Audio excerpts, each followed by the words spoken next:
Morning, everybody, and welcome to the News Hub. I'm Simon Constable. We have developing news overnight in the fight against Islamist militants in Syria. US-led airstrikes hit oil installations and compounds in an effort to cut off a key source of funding for the group known as Islamic State.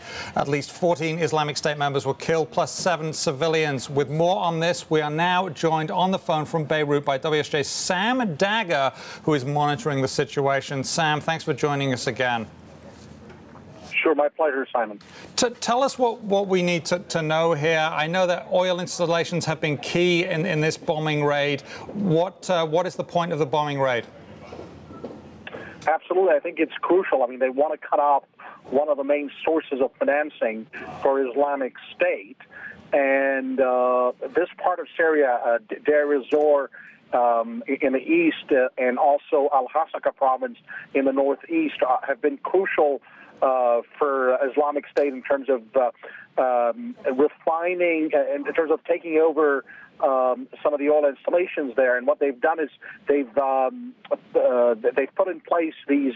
The U.S. calls them, the Pentagon calls them modular refineries, but these are like small mobile refineries that allow them to kind of process the crude in a very sort of elementary way, and then load it onto tankers, which then make their way either to neighboring Iraq or even all the way to the Turkish border, where they're sold to middlemen and smugglers, and then that generates millions of dollars for the group.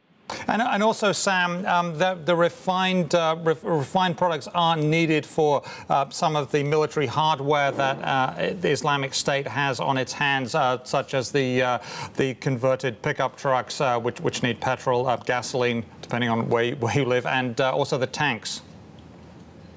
Absolutely, that's very correct. Yes. Yeah. So also we know that some Islamists have been killed in this raid. Not a huge number. Was the aim here more to degrade the infrastructure? I think the U.S. and its Arab allies have to tread very carefully. I mean, we heard that from the Pentagon spokesman yesterday, saying that they intentionally targeted these oil installations or these modular refineries because precisely they were sort of on the outskirts of some of the towns and cities, and he said there were larger ones inside the cities, particularly in Raqqa, the city of Raqqa in northeastern Syria. That's the de facto capital of Islamic State. But the Pentagon spokesman said they intentionally avoided that because there would have been a larger risk of civilian casualties. So I think the decision was made. How do we take out these facilities without inflicting large civilian casualties? Okay. Well, we're gonna leave it there. Thank you very much, Sam Dagher. Stay safe in Beirut. We appreciate your time, sir.